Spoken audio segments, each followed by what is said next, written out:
Predsjednik Aleksandar Vučić sa svojim saradnicima gostovao je u specijalnoj emisiji na Pinku neposredno pred početak izborne tišine, gdje je o velikim ekonomskim planovima govorio ministar finansija Siniša Mali.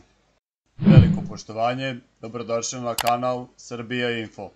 Mali je podsjetio da je prosječna plata nekad bila 331 evro, dok je u decembru prošle godine bila 635 evra.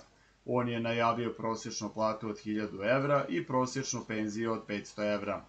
Najveća garancija da ćemo ovo ispuniti su naša dela, rekao je Siniša Mali.